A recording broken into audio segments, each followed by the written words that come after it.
So let's kick it off by helping investors understand the implications of how individuals are participating in these markets. We'll start with a quick elevator pitch on each platform, each asset class.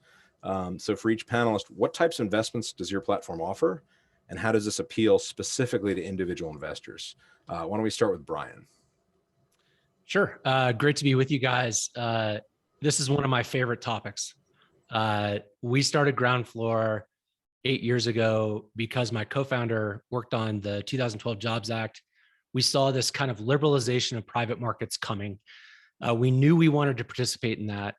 I personally was really interested as somebody who's invested since age 15 in, I wanted to help create the next great mass market investment product. And what we ended up creating and offering over the last 8 years as a qualified issuer with the SEC is a short-term, high-yield investment that is backed by real estate investment property.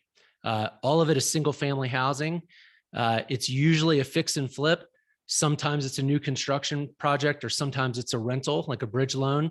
The great thing about the product is it has a $10 minimum investment, which means you can build a portfolio of hundreds of loans. It's a loan, not an equity investment. So you know what you're getting. Sometimes loans pay back early, sometimes they pay back late. They almost always pay back in full with interest. And we've delivered a 10% annualized yield to our investors over the last 7 years, ranging between 9 and 11% on average to tens of thousands of investors now, on an average hold period of just 9 to 10 months. So we think that's a highly performant investment security that fills an important gap in most people's portfolios. I myself am a big crypto investor, so I like Ground Floor because it gives me sort of some stability and reliability from the ups and downs of crypto investing, and we that's the role we're hoping to play in investor portfolios. Awesome. Chuck?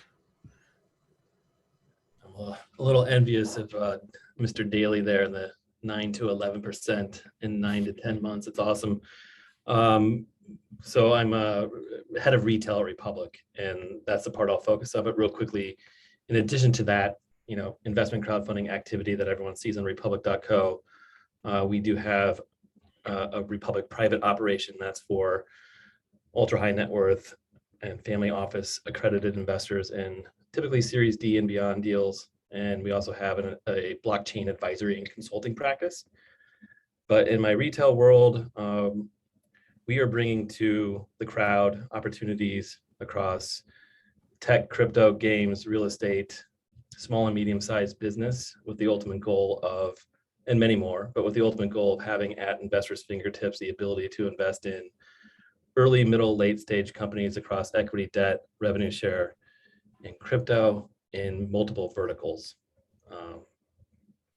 It's been a heck of a run, and I'm happy to be a part of anything that is about the rise of the retail investor, because it is happening in front of all of us, and it's going to continue happening. So looking forward to the growth in our fintech world. Cool. Nelson? Hey, good to be here. I'm excited to talk more about everything that's going on with the retail investing universe. My name is Nelson Chu, founder and CEO of Percent. We are an investment platform focused almost exclusively on private debt. And so private debt means a lot of things to a lot of different people, but it is generally all things small business lending, consumer lending, factor receivables, equipment leasing, things like that. So it is a very specific asset class, but within that, there's a lot of exposure and diversification that you can get across all those different things. I'm a little bit jealous of the $10 minimum. We have a $500 minimum. I thought that was already pretty low. But having said that, it is still, we feel very approachable for people to invest in these different opportunities in different geographies, different parts of the country, different parts of the world. And on top of that, we also have averaging annualized about 12% returns as of right now since inception. We've done over 350 million on the retail side already thus far. And average duration tends to be under 9 months. So there is a lot of inherent liquidity built into these products that we're very proud of. And so for retail investors, we found that they appreciate the liquidity, the ability to get in and out of opportunities, the ability to diversify. And it's been a very interesting year and a half since COVID started in an asset class that traditionally is, pretty tricky to navigate as part of any type of, catastrophes and pandemic type events. And so looking forward to sharing more about all our learnings along the way as well. Awesome. So let's get to some of those learnings, and just maybe to frame us a little bit, just a few stats that our research showed up, recently. Number one, median age of retail investors is currently 35. A year and a half ago it was 48. So I think we're all sensing that crowd is getting younger. And this is just jumping around different asset classes. 4 collections of NFTs, including at least one board-looking ape, have market caps more than $500 million. They're assets that didn't exist 2 years ago. In Q1, there was more than $100 billion of VC deployed. That's the top quarter ever, I believe, in history. Q1 also, we saw trading cards on eBay trade at more than $1 billion of market cap. Last stat is Robinhood, 13 million users and growing rapidly. So a lot of this is signaling evolving of markets towards consumers. What are you guys seeing in terms of new behaviors and how investors are impacting your markets? And maybe we'll go the opposite this time. Eric, you're breaking up a little bit. Sorry, I'm guessing it's me. If we're going opposite direction. No, all good. It's been an interesting journey watching and seeing how retail investors react in the time of COVID. Obviously, there's a lot of liquidity out there right now and a lot of different opportunities to invest in. I think there's never been more things to get exposure to, and it is almost overwhelming in many respects. The traditional asset classes of real estate, of equities, both public and private, and some fixed income bonds, is now being overtaken by, you have crypto, you have NFTs, which are a subset of crypto, you have, whatever you want. Everyone's playing options right now on Robinhood. Like it is definitely a little bit crazy. But I think for us in particular, in response to that craziness, has been a lot of retail investors interested in something more stable, right? So as part of any diversified strategy, you'll have equities exposure, which has done very well in the past year and a half. You may have some fixed income exposure, although that's not really returning much anymore. You will have your super, super aggressive, hyper volatile asset class like crypto, which could go up and down 25% any given day, which should not make up probably the bulk of your portfolio, unless you're okay with that, then stomaching that kind of volatility. And there's a lot of interest in things like what we're doing, right? Private debt. It issues and pays out interest and sometimes principal every single month. It's very predictable. Unless something goes wrong, you know what you're going to get, when you're going to get it. And to that end, it makes up a solid chunk of the portfolio that is almost viewed as like passive income in a lot of ways, as long as you can properly diligence and underwrite the opportunities themselves. So there's a home for all of these different asset classes, and it's up to the investor to decide what they want and what proportion they want. We found that there's been a lot of interest in what we're doing because it's very much in response to how the broader markets have evolved over the last 12 months. Chuck, I think you guys have raised several $100 million into startups and growing every day, I'm sure. So what behaviors are you seeing on the individual side of late? Yeah, so I'm starting to finally see widespread acceptance and a groundswell of demand to get into these private opportunities across all verticals here at Republic and verticals we don't even have. The reality is, and I think Nelson touched on it a bit, and perhaps he has investors that are a little bit more experienced or educated in portfolio diversification, but I feel like the one missing piece today is education or guidance from proper investment gurus, financial advisors, and such. But based on recent activities at Republic, my own personal work, conversations we've been having for multiple years with major asset management companies, the Fidelities, Charles Schwab's, Goldman Sachs, JP Morgan's of the world, I do believe they are being turned on to it. Again, possibly because there's such a groundswell of demand coming from their private client base. But soon enough, I think that will be a real moment for the for the private retail world, and floodgates will open, and you'll see we have a few 100,000 people who have invested. We have millions more that are registered, but I think that will turn into a situation where you have several million, if not tens of millions of people who are actually participating on platforms like the three of ours. And that comes with hard work, but also education, content, etc. We're definitely going to double click on education a little bit, but first let's hear what Brian For sure. is seeing on the investor side. One of the reasons that we ended up with single family housing, back in 2013, 2014, as we were doing our customer development, is we felt like that was an asset class in the alternative realm that people could understand. Now we ended up with debt instead of equity. And now I'm seeing some equity products in single family housing coming out. And I think that's very exciting because it allows people to participate in the upside. I feel like Nelson feels, which is, I like the way you said that. It's like people, they don't have to worry about the swings with a debt product. And I think for us, what was exciting and also a little terrifying was to see the retail investor rise up around the GameStop saga and download Robinhood in droves. And I can't tell you how many people just in everyday life who I've come across who got their introduction to what they think of as investing with that. And the truth is what they're really doing there is trading. And I think Robinhood's done a nice job, reducing options trading down to, some basics and some primaries. They've done a good job, obviously, of appealing to the mass market. I think what is interesting to us is we saw this as COVID unfolded. When COVID started, we were doing probably $10 million in retail sales per month, something like that. And almost all of that was going to into our real estate loans. I'd say 90% of it. And we had some other products that were maybe 10%.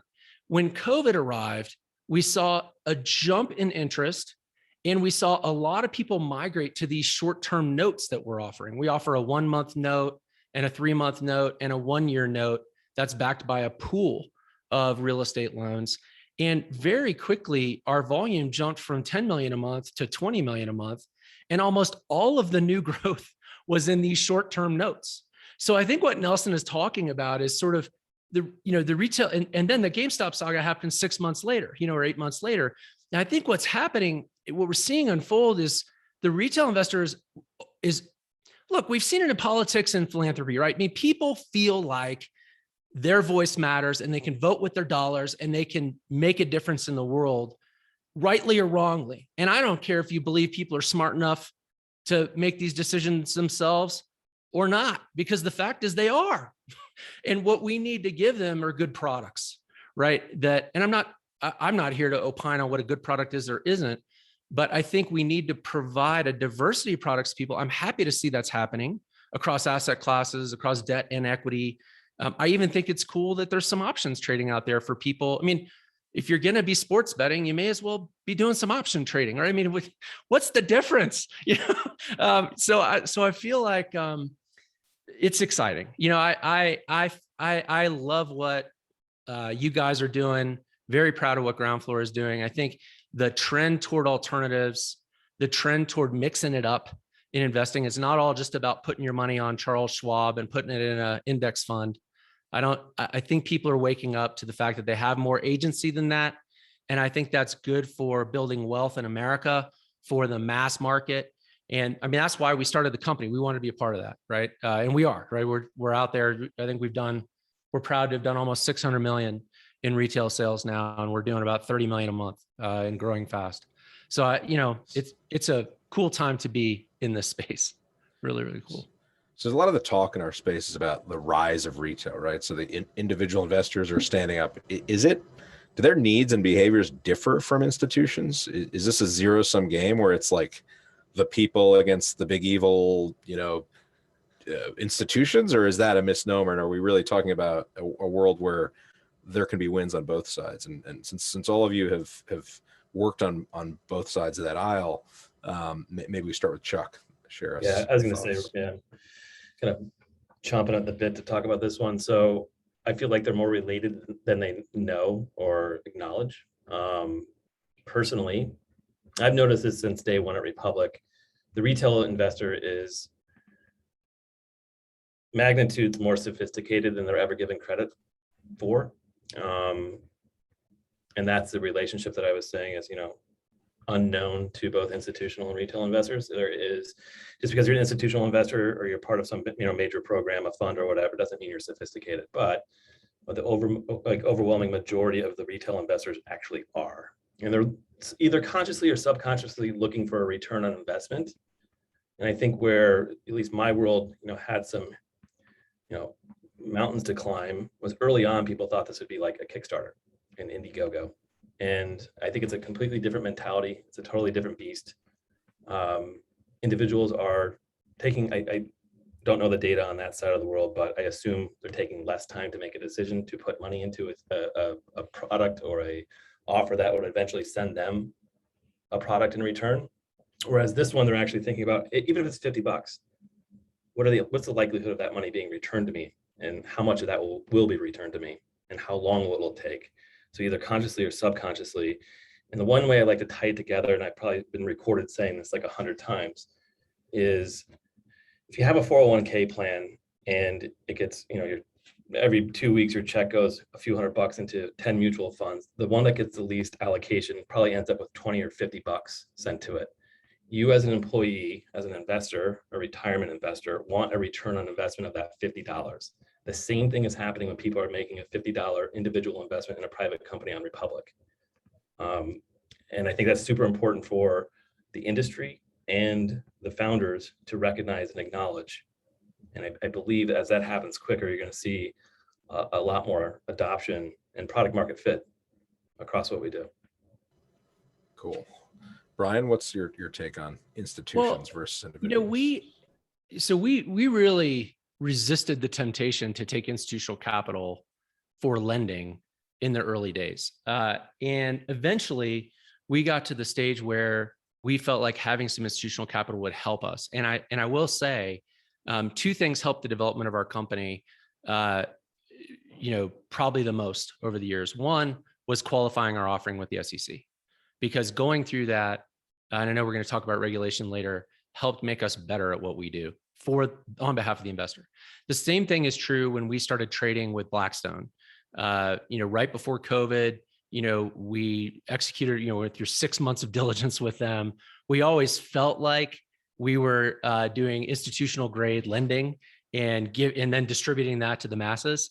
And when Blackstone's investment committee signed off and we executed a trade on the exact same thing that the retail investor was buying, we knew that to be true. And that was a feather in our cap.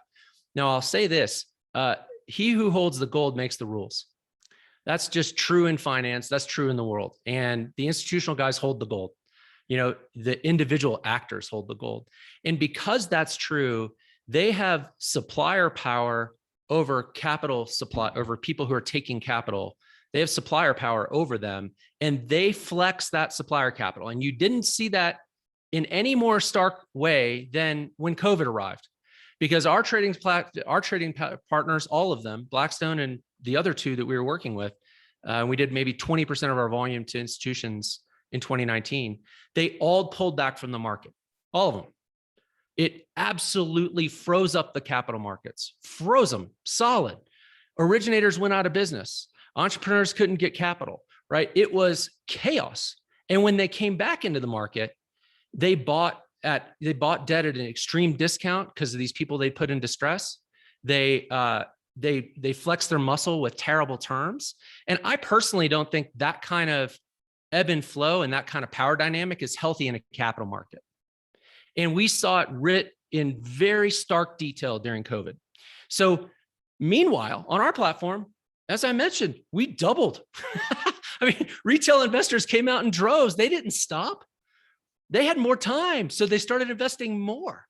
And they didn't, I was pleasantly vindicated. I'm not going to say surprised because I wasn't surprised. I was pleasantly vindicated, during COVID. And I think that's a big difference. I don't think it's that institutional investors, are they different? Sure. They have credit committees and they have counterparties and they have, of course they're different, right?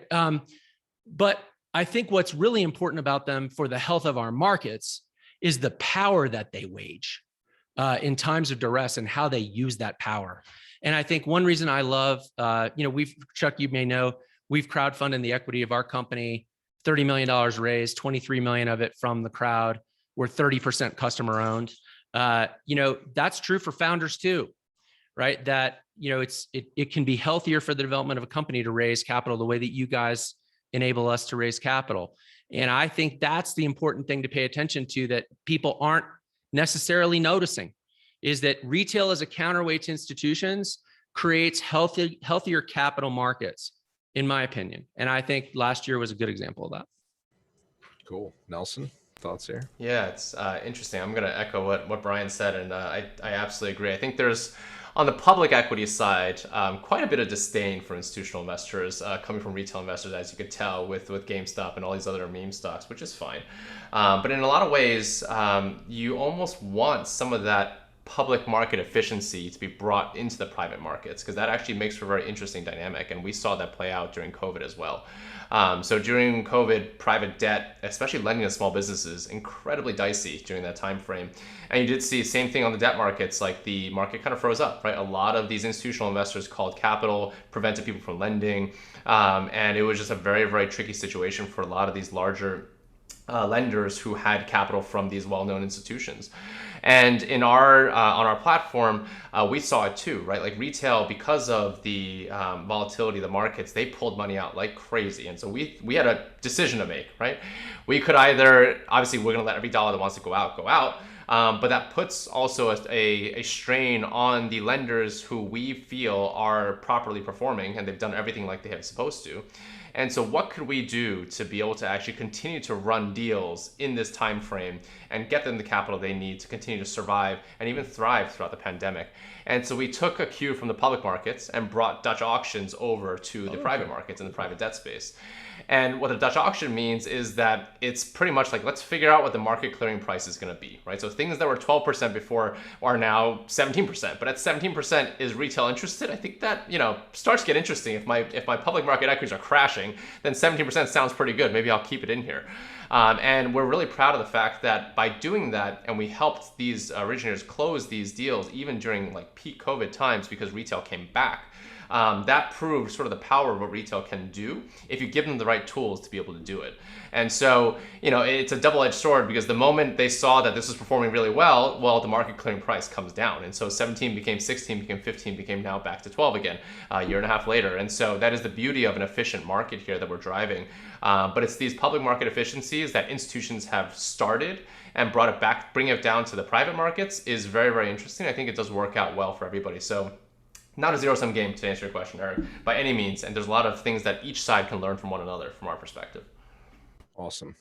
So we're going to dig into the education thing since it's come up a few times. I would invite everybody on the webinar to drop questions in the Q&A though. So things that you want to be educated about.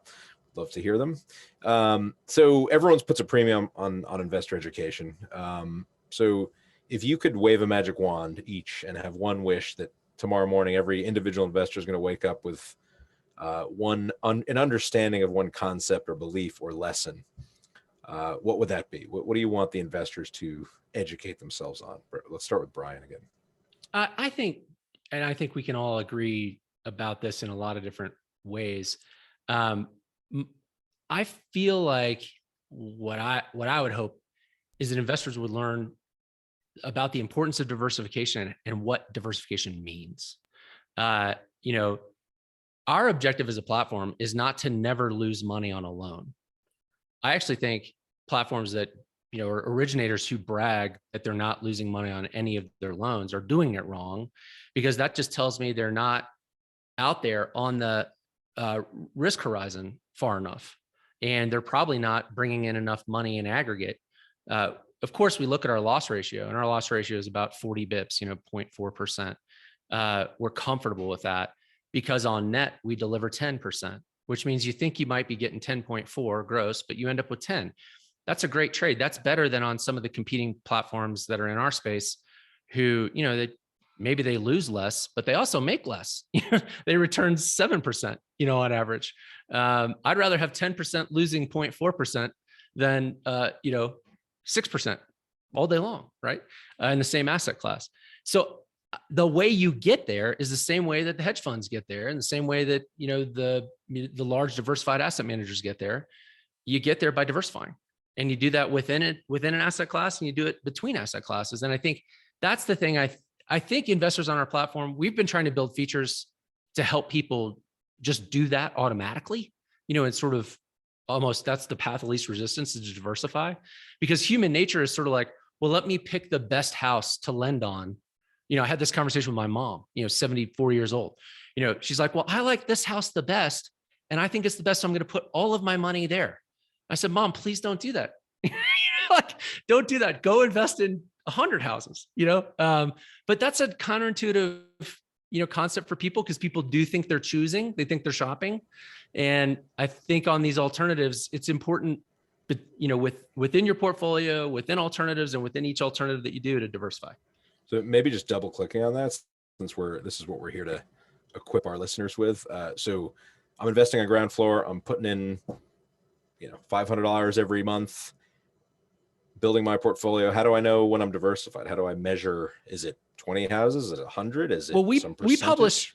We publish empirical data. We publish empirical data on this. And so we plot, each portfolio is a dot on an XY plot on our blog. You can find this.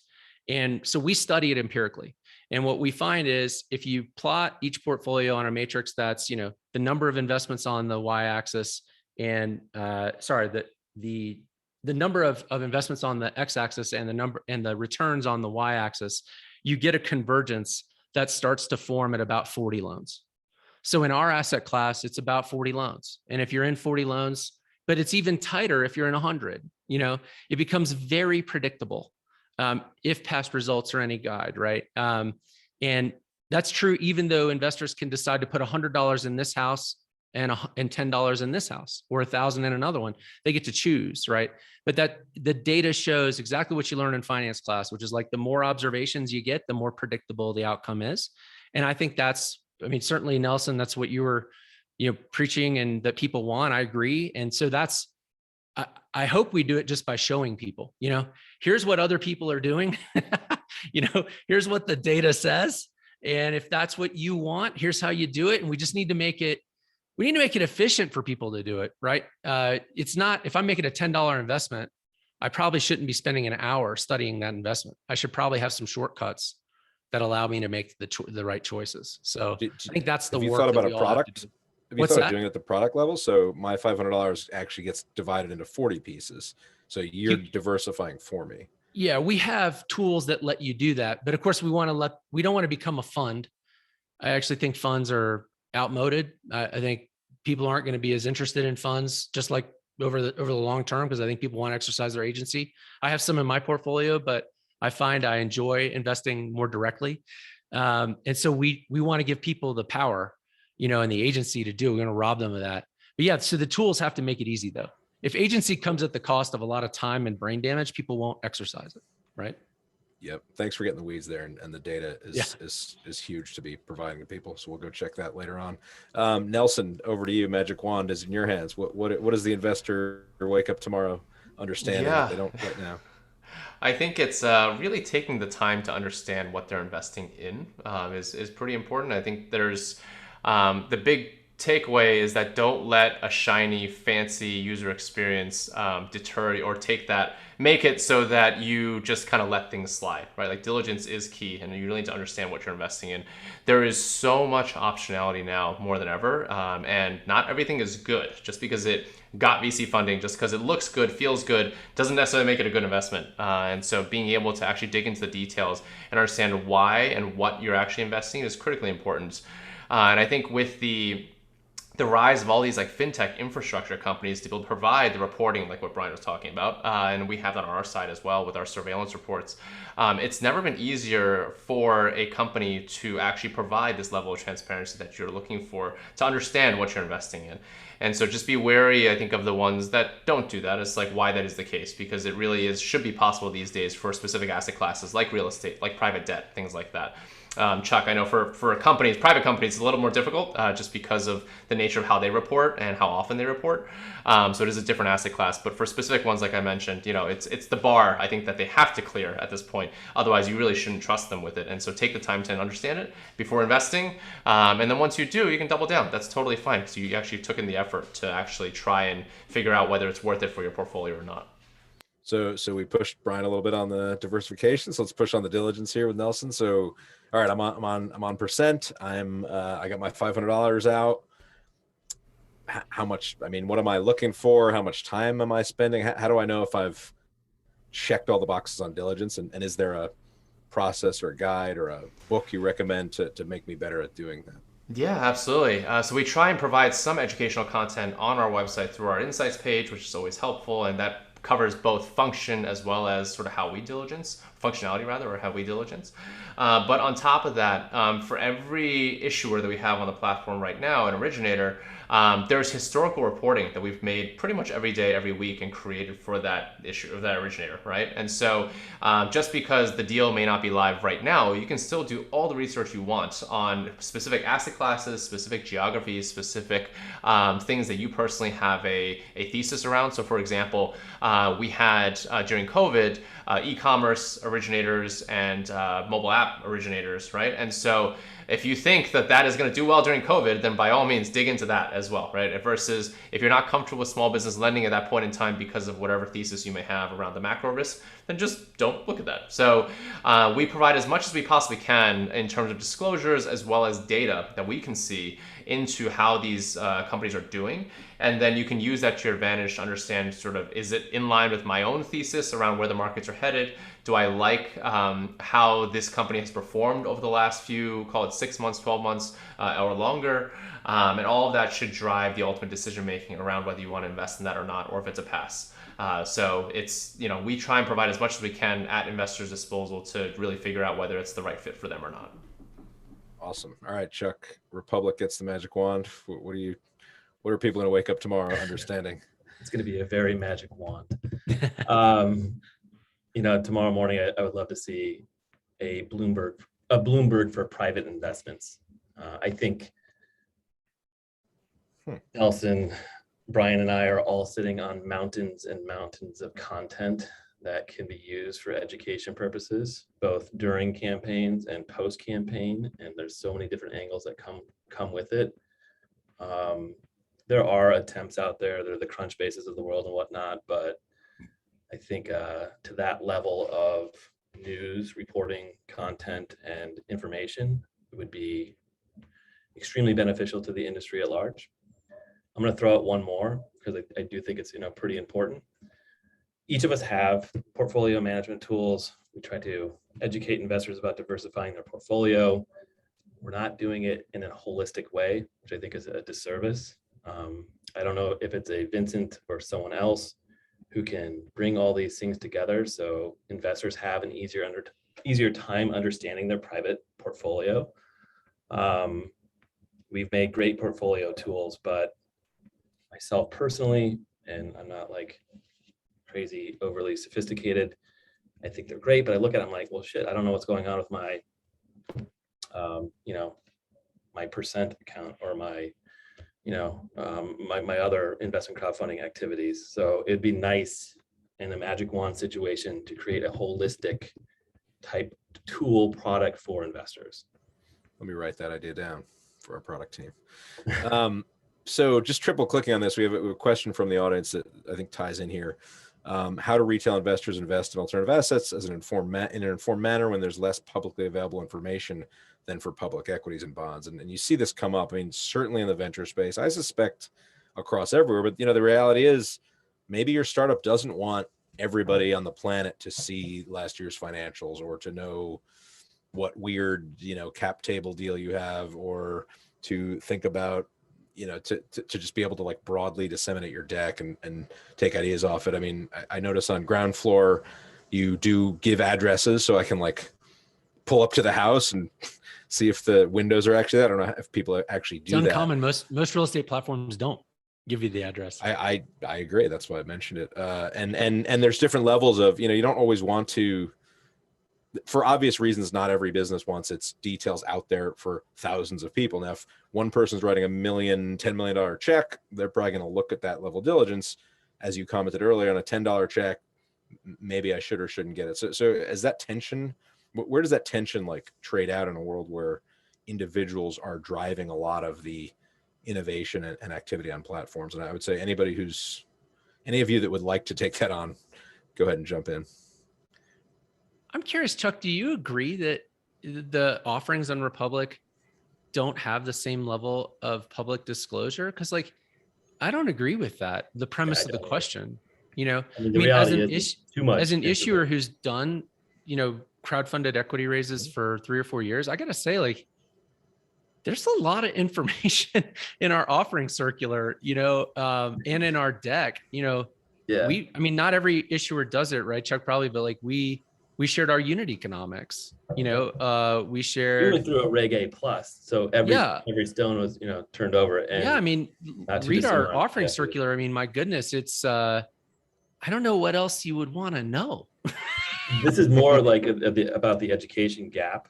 People are unaware of how much information is actually at their fingertips. Yeah. It's also hard to like consume and digest all that, and why I think, you know, proper guidance and financial advisor relationships are needed really to blow this thing up. Because but you know what else you guys do that's great? What else you guys do that's great on your platform is where else can you go participate in Q&A with the founders? Yeah, right? Directly on that. I mean, that's awesome. And you guys do webinars with the founders, and I mean, where else do you get that? So I think it's there.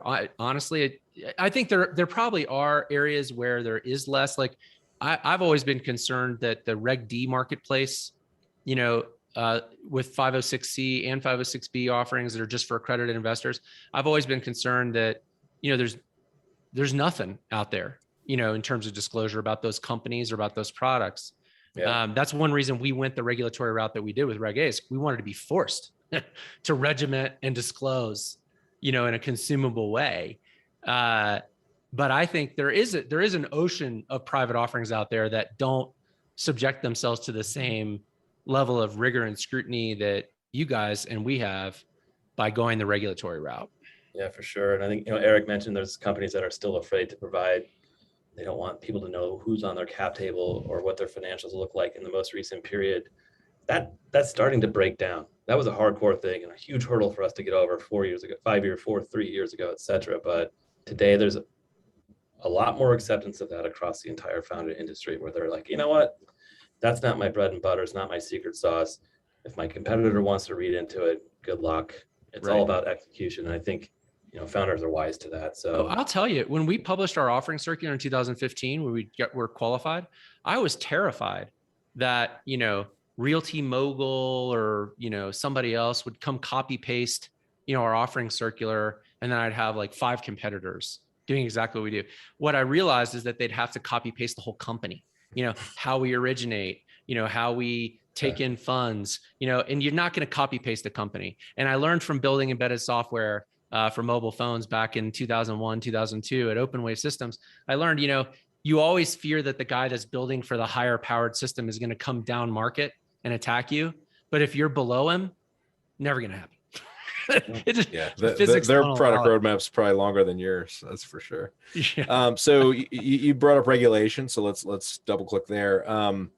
How is regulation currently impacting your end of the sector? And how does that relate to your ability to continually innovate for your investors? Obviously, a lot of the focus lately has been on crypto, but don't be distracted. I mean, there's plenty of regulation that each of the platforms up here has had to fight through, and there'll be a lot more. So where's regulation now? How is it touching on your current priorities? Maybe start with Chuck on that one. So for the hour before this call, I was in a casual conversation with the SEC, and that's a constant thing. Constant contact, constant examiner inquiries, constant oversight and communications back and forth. It's a good thing. We embrace it. We want it. We think it's better for us. It's better for the industry, and, you know, in the long term. So always welcome to it, and always looking to adapt and change our processes accordingly. The great thing that we have going, and this is not a knock against any competitors of ours, and like especially in like the Reg CF world, is we've tended to be the first that they go to for any type of blanket inquiry or any type of just, you know, general, because they're learning also. They have the rules that's 700 pages long, but they need to see it in action, and they're coming to us to kind of see what that looks like in action. And then we're helping set the bar for the industry.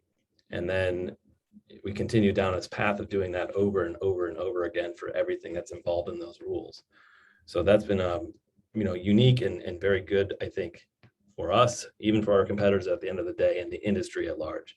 So regulations are there, they are good, as much as they may pain me in the conversations or the things we have to do in order to meet their requirements.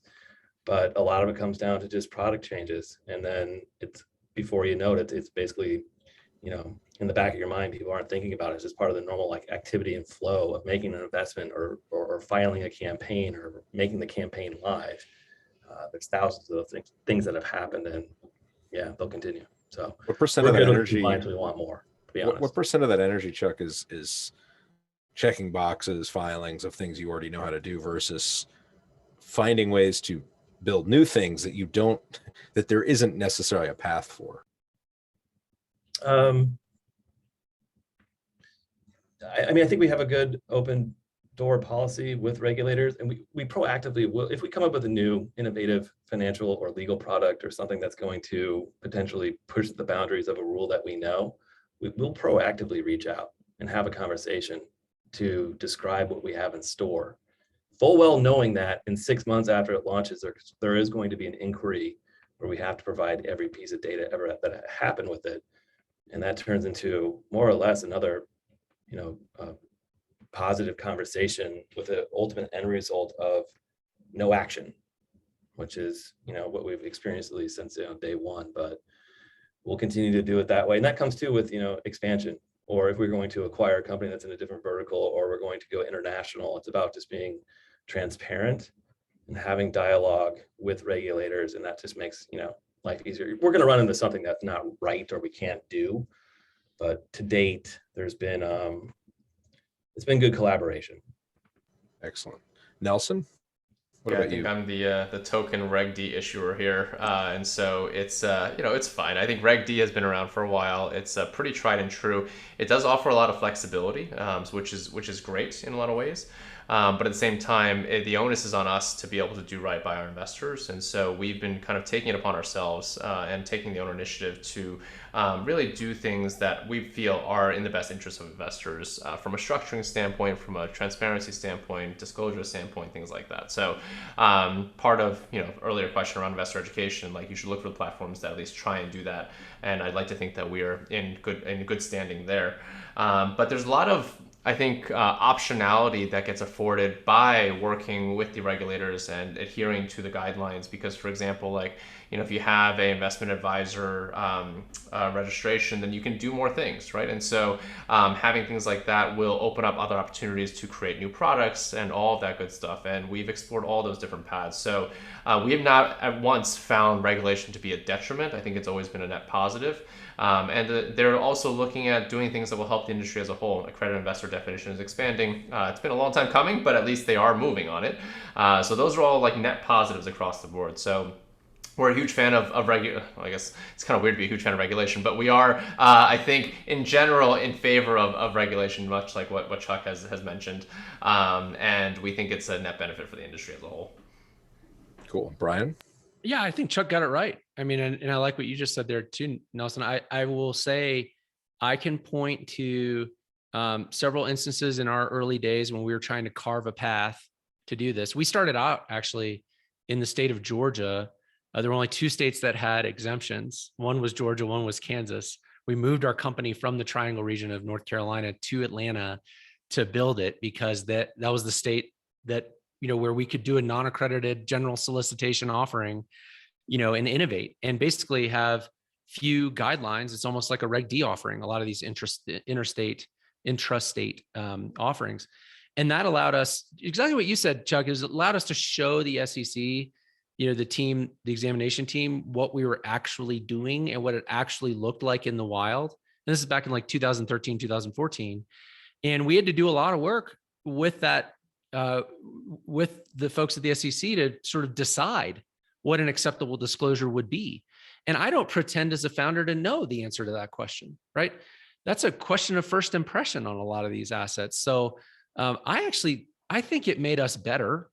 I can certainly point to times when we messed up and put something stupid in a press release, or the government shut down for a month during the Trump administration, or, I can point to places where we felt pain because we're regulated. And I know I used to joke for a long time, people used to call us a real estate crowdfunding company. I don't think that's actually a very good descriptor of what ground floor is when you actually look at it.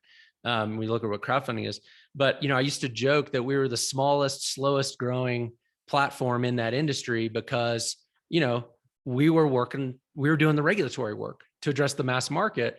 And Jillian Hellman at Realty Mogul pulled me aside one day at a panel, after a panel conversation. I think she was trying to be nice. I'm not sure, but she said, look, Brian, I just don't know how you keep doing it. God bless you.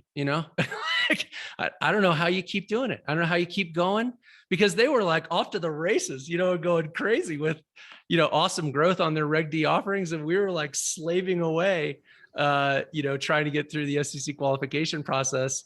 We were only in 9 states before we were a tier 2 offering. So like, we felt the pain, but I think it's forged us into a more reliable, more powerful platform for the long term.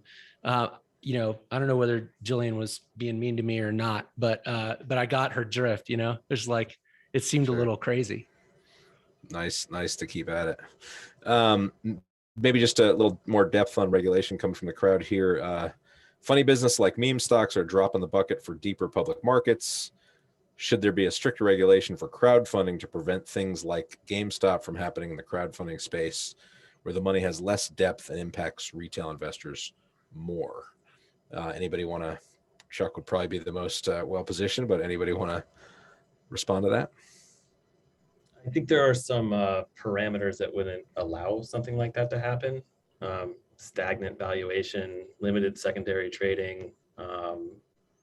It would be pretty difficult, even if a swarm of people came in, invested in a campaign, and then bailed on it because of sentiment change or whatever. Investors are allowed to cancel investments. You can do it up to 48 hours before the campaign closes. And then we actually have the right to, return capital even, within that 48 hours or beyond the actual closing of the campaign. Closing is like just a date, right? Like it's, the campaign closes, but then you have, escrow, reconciliation, and a bunch of other closing processes and procedures that have to take place if something comes up in that time period before we send capital to investors. And we've done this. We've returned investors their capital before sending it to the founder because of whatever reason came up. So I think with those parameters, it's not really applicable or possible to have a GME kind of thing. I think the question was more thinking about secondaries, because as you start to have more liquidity of these securities, you do have these thin markets, and those are prone to manipulation. Does anyone else have any thoughts on this one, or should we keep going? We're a little early on the secondaries, in my opinion. It's just there's no liquidity. It is early. I don't know. There is one platform, at least maybe multiple, that has qualified an ATS, and they've had themselves on there, and then they had a few other companies, I guess, issuers that have gone there. And of course, out of curiosity, I was there like on the first day, when they opened it, because I couldn't wait to see what would happen. And I just think, will people show up and manipulate those markets? Human nature being what it is, probably. Are they set up and regulated well enough to withstand that? I don't know. I agree with Chuck. I think it's very early to be talking about secondary markets here. I think there are some people doing some work in that for later stage companies, kind of pre-IPO for many, many years. It isn't obvious to me. I mean, of course, we would like to provide individual investors with liquidity in our shares, right? If they need it after a time. I think that would be healthy and it'd be a benefit, but I am concerned about the impact on the investors and on the issuers, of facilitating that. It'll be interesting to see how it plays out, because I think it is an investor need, right? But we have this, it's called NASDAQ, and there are also, other places to trade more thinly on, pink sheets and whatever. I don't know. Something will happen here. I think it's too early to tell what and how. in Yeah, my and the opinion. secondaries are Yeah. definitely interesting. Go ahead, Yeah, Nelson. I think crypto is the closest comp to having something of a much more liquid market, right? And obviously the regulators are looking very closely into that. I'm fascinated by crypto. I love crypto, but to say that it's a market that doesn't have any manipulation is completely off. Like that market is so manipulated, it's not even funny. So that's the reason why regulators are looking at it in heavy scrutiny, because there a lot of times retail investors are the ones that are going to be caught out, who just rode a wave and like that wave decided to end when they all decide to come in. Versus on the private market side, there isn't a ton of secondaries, which like we talked about. And if something goes south, if it's not out of negligence or just companies fail, things go south, like that happens. If it's outright fraud, they go after them really hard. So you can see it with what's going on at Theranos. You can see it with all these other places. Like the FBI gets involved, and they do go after these instances where there is outright fraud going on, and so they're not letting it go without good reason. So I think there is quite a bit of coverage on that side, on the private side, as far as they can take it, at the very least, given what they know. It's also, for what it's worth, there's been a relatively trivial amount of fraud and that such activity in the crowd space. Doesn't mean it can't happen. Doesn't mean it hasn't happened. A report I read, I'll find the citing later. It was definitely talking about that it's few and far between, and part of that's because of the next issue I think we should tackle, and probably the last issue we have time to tackle, which is community. And we talked about Chuck enabling investors and founders to have a dialogue. But just more broadly than that, there's this passion and identity coming to play in investing in whether it's GameStop or NFT communities. And how do you view the investors, the way that they want to relate to these underlying assets? Because it's really in a lot of cases more than just an investment. Maybe starting with you, Brian. Well, I mean, the way this came up for us is we ventured into affordable housing in two ways recently in the last year or two, in financing some affordable housing solutions, to provide more density at less cost for people so they can stay in their neighborhoods instead of watching them gentrify. One is something called an accessory dwelling unit, which is a new lending product that we built to address that market. And the second is a deal with PadSplit, which is a really innovative company that is helping create more density with innovative ways of building real estate. And we're a lending partner to them. And what I noticed when we offered these sort of opportunities on the platform is they created a lot of enthusiasm for people who are passionate about that issue.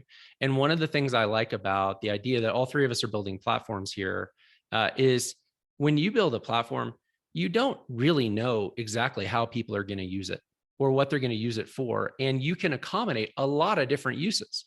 And it was really kind of a thrill. I mean, it was the sort of thing that, doesn't come in the early days of a startup, but comes once we're all operating at a scale now where we can do a lot of interesting things. We're all in the hundreds of millions of dollars cumulatively of investments sold. I was really proud of that moment where I'm like, hey, we're actually offering an investment product that's good for the investor and also allows them to invest in a way that, is good for the world. And I think that resonates with people. People want that. They want to feel like where they're putting their capital is doing good, not harm. So I think people care about it. There's a broad swath of people on our platform, and I'm sure on Nelson's platform too, who just want the yield, man. I don't care where the house is. I don't care who this entrepreneur is. I don't care what's going on with the neighborhood. But there's another segment who want to invest in their neighborhood or in a neighborhood that's in their area or behind an entrepreneur that they believe in, that they want to support, or behind a mission, and or a trend. And I just think that's cool, man, because I think this is about human agency. And that's what matters. God gave us agency. We should be allowed to use it. Chuck, what's your thought there? So when we're talking more about like establishing, nurturing, deepening relationships through a set of like products, experiences, and services on Republic. And I totally just stole that from our head of community. This is what he has been telling me, because to be totally honest and truthful about what's going on at Republic, is community is very complex for us.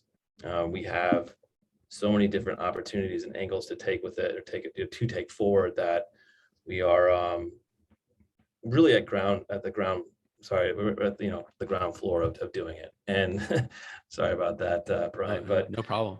it's 100% needed. We will 100% have it. We want to do it right. It is a major component of the success of retail on Republic. And talk to me in a couple weeks. All right, we will definitely do that. I have Nelson? been hitting my head on the wall for this for a while, but it'll come through soon enough, and we're going to do it right. And I think Republic's community will be a pretty sweet thing. Yeah, I think out of the three of us, I feel like Chuck probably has the most types of products that have an emotional appeal and emotional resonance because they feel like they're only a part of something of an entrepreneur's journey and all of that stuff. And so very, very easy, or not easy, sorry, not to discount your work, because I know it's a lot of work. It's logical to be able to build a community off of that. Let's put it that way. For Brian and I, to what Brian mentioned earlier, there's a whole lot of people just, obviously here looking for yield, which is totally fine. We love that. But ultimately, the diversification and the optionality that we offer here allows for people to say, hey, look, I'm investing in emerging markets. I'm investing in Latin America. I'm investing in places that really hopefully can help small businesses and consumers down there. And that feels good to do that, right? And so being able to provide that type of diversification and satisfy that emotional need for them, which doesn't come from investing in a company or doesn't come from investing in a collectible, is something that I think is front of mind for us as well. Our goal is to do well and do good at the same time, and the doing good is really important to what we do. And so that will always be something that we offer that subset of investors who want that, care for that, and need that as part of any investment that they make. So there's ways to make it and build like a little community around that, even in debt, even in real estate. It's just not as easily apparent as something like stocks and equity in companies. Awesome. So we're running up against the end of the hour here. So let's just do a quick speed round. Answer in 30 seconds or less. What's one thing you're excited about looking forward in the investment world? We can kick it off with Nelson again. Oh man. I think for us as a company in particular, I would say we're most excited about what we have coming up ahead when it comes to the different issuers and originators we have coming on deck. And so we are branching out beyond our sweet spot and what we've kind of traditionally done in the past, beyond small business lending, beyond consumer loans, things like that. And so just to provide even more extra diversification and exposure to different things goes a long way, I think, towards reaching a broader investor audience and getting them involved in alts for the very first time. That's always a great thing for the industry. Awesome. Chuck? I am looking forward to investor wins. The time horizon for a private investment is 5 to 7 years. We're at our 5th year. We have plenty of wins in the portfolio, granted on paper, but soon those will be real monetary gains. So I'm looking forward to getting some money back in investors' wallets. And that can be a game changer too for the industry, by the way. When you get these huge situations of 20, 30, 50x or something, that's headline stuff. And you turn a retail investor into a millionaire, a few hundred of them, it's going to be a big thing. There's a real opportunity for that to happen. I'm not like joking around. It's no, we definitely want to interview the first DESA millionaire from Republic. So send him over when that comes amazing. Out. Brian, last word to you as we wrap up. I'm going to go in a slightly different direction. I have lots of things that are exciting to me about where Ground Floor is going and stuff that we're doing. No question. And I'll probably get in trouble from folks back at the office for not picking one of those things.